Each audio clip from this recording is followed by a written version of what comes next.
नमस्कार मित्रांनो, तुमचं स्वागत आहे माझ्या चॅनलवर। आणि आज आपण निघालो आहोत रतनवाडी गावातून रतनगड किल्ल्याकडे। तर आपण थोडं किल्ल्याबद्दल माहिती करून घेऊया।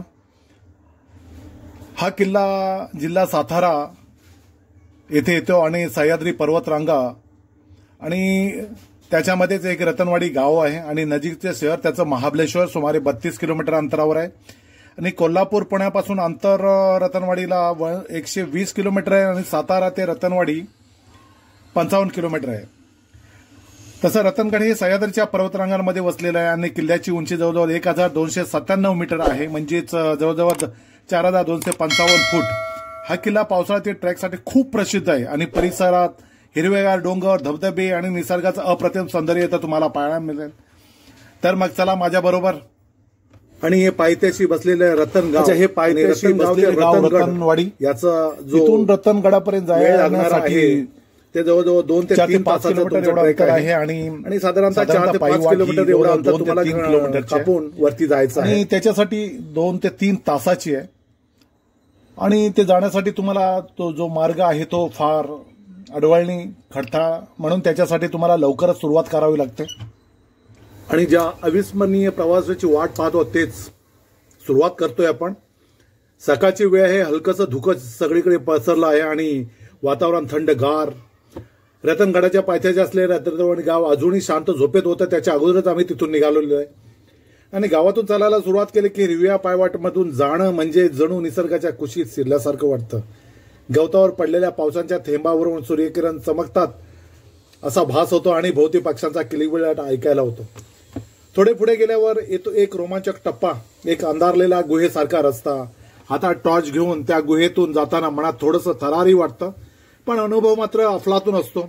अंधारातून सावकाश पुढे जाताना प्रत्येक पाऊल नवीन साहस घेऊन येतं आणि पुढे गेल्यानंतर तुम्हाला लोखंडाच्या पायऱ्या चढण्यासाठी आहेत आणि त्या पायऱ्या चढून गेल्यानंतर गुहेच्या शेवटी प्रकाश दिसायला लागतो आणि जसजसा आपण बाहेर पडतो ना तसतसं ढगांच्या कुशीत दडलेला रतनगड किल्ला आपल्याला नजरेसमोर येतो आणि पावसाळ्यात इथला प्रत्येक क्षण जणू चित्रात रंगवलेला वाटतो। हा ट्रेक म्हणजे एक चढाई नाही तर निसर्गाशी एकरूप होण्याचा अनुभव आहे। आणि मित्रांनो, थोडा वर चढल्यावर समोर दिसतो तो रतनगड शिखराचा अप्रतिम नजारा। सगळीकडे पिवळ्या फुलांनी भरलेले डोंगर, हिरव्यागार गवताने ओढून घेतलेले कंबळ आणि निसर्गाचा गारवा अनुभवाला मिळतो। शिखरावरून काही भाग रतनगड किल्ल्याचे स्पष्ट दिसत होते आणि प्राचीन भिंती, दालन आणि शिखराचे थोडेसे अवशेष जणू इतिहास आपल्याशी बोलतय। हवेतली हलकी धुक्याची चादर आणि पावसाळ्यातले ढग या दृश्याला अजून जिवंतपणा देत होते। रंगीबेरंगी फुलं, हिरवागार डोंगर आणि किल्ल्यांचे अवशेष एकत्र येऊन जणू निसर्ग आणि इतिहासाची अद्भुत छटा तयार करत होते। आणि मित्रांनो, जेव्हा आपण या शिखराच्या जवळपास पोहोचतो ना तेव्हा समोर दिसतं झळाळती पिवळी फुले। जणू देवाने आपला स्वागत करण्यासाठी स्वर्गातून उडवलेली रंगीबेरंगी चादर असंच वाटतं। आणि हिरव्या डोंगराचा गारवा, ढगांचा कुशीत दडलेल्या रतनगड किल्ल्याचे भाग आणि फुलांचा सुवास सगळं काही जणू स्वर्गीय आनंद देत होतं।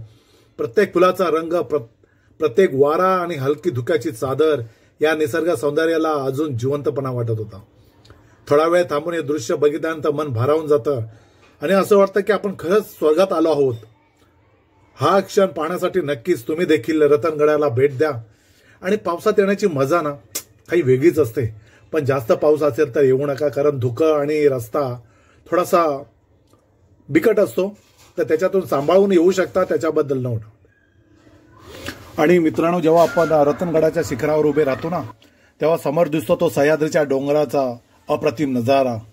ढगांच्या कुशीत दडलेले डोंगर, हिरवगार डोंगर रांगेत पसरलेली झाडं आणि अंतरावर दिसणारे रतनगडाचे काही भाग सगळं जणू चित्रासारखं वाटतं। आणि शिखरावरून खाली पाहिलं तर खोल खोल दरी आणि खिंड्या आपल्याला दिसतात। त्यातून जाणारा प्रत्येक वारा, प्रत्येक आवाज आणि खोलीचा अनुभव मनाला भारावून टाकतो। जणू निसर्गाने आपल्याला सांगायचे, थांबा, बघा आणि या सौंदर्याचा अनुभव घ्या।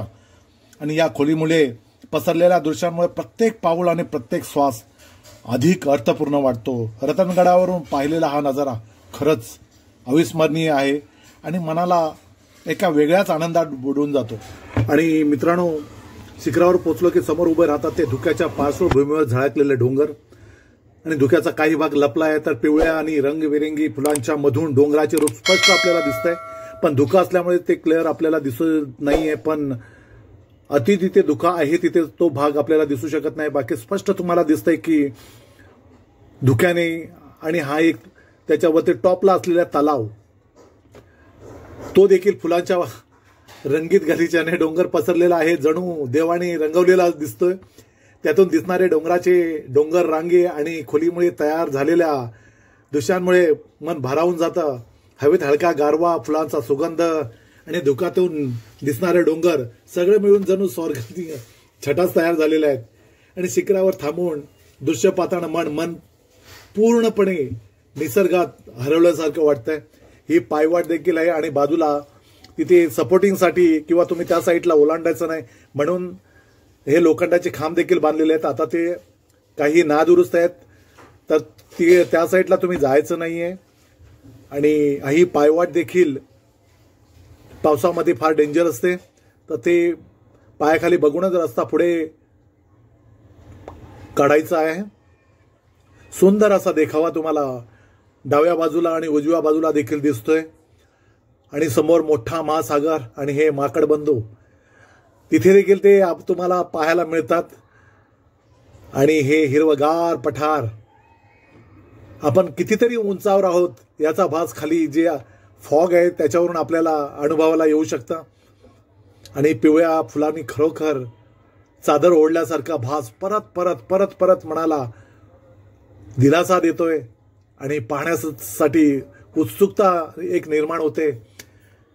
हे पाहू शकता, त्याच्यामध्ये एका दुसरं मोठं झाड दिसतंय, बाकी हे फुलांचा मालरान.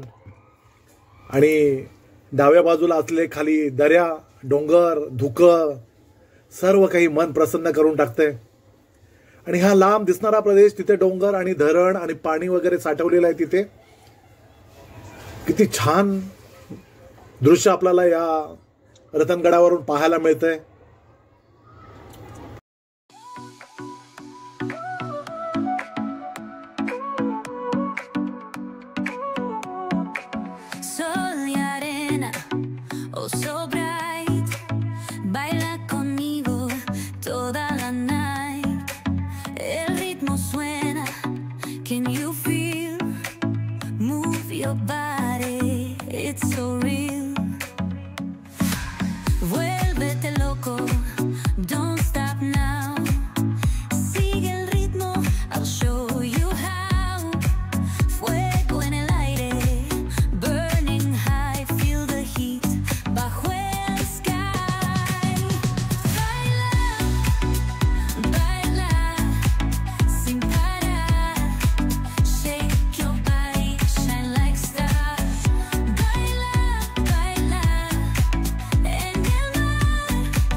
आणि मित्रांनो, पायवाट्याने पुढे चालत चालत जात असताना जणू निसर्गाच्या आपण जवळ जातोय असंच भास होतो. आणि हिरव्या गवतावर चालताना आणि पावसाच्या हलक्या थेंबांचा अनुभव घेताना मन भरून येतं. अंगभर आनंदाचा प्रवाह संचारतो आणि समोर उभे राहतात मजबूत डोंगर, पर्वतरांगा जणू काही आपल्याला आमंत्रित करत आहेत. फुलांची रंगीत गालीच्या झाडांची छाया आणि दूरवर ढगांच्या कुशीत लपलेले डोंगर, हे दृश्य पाहून फक्त वाव असं म्हणावंसं वाटतं. आणि ट्रॅक करताना निसर्गाचा प्रत्येक लहानसा क्षणी आनंद देतो. पक्ष्यांचे किलबिल, वाऱ्यांचा गंध आणि पाण्याच्या झऱ्यांचा आवाज, असा अनुभव फक्त पाण्यासाठी नाही तर मनाला पूर्णपणे भारावून टाकण्यासाठी हा रतनगड आपल्यासाठी सुसज्ज आहे. आणि रतनगड केवळ एक किल्ला नाही तर हा अनुभव आहे, जिथे प्रत्येक पाऊल निसर्गाशी बोलतो, प्रत्येक ढब आपल्याला आलिंगन देतो आणि प्रत्येक शिखर आपल्याला सांगत असतं, थांबा, बघा आणि जगा. व्हिडिओ आवडला असेल तर लाईक, सबस्क्राईब करायला विसरू नका. जय हिंद, जय महाराष्ट्र.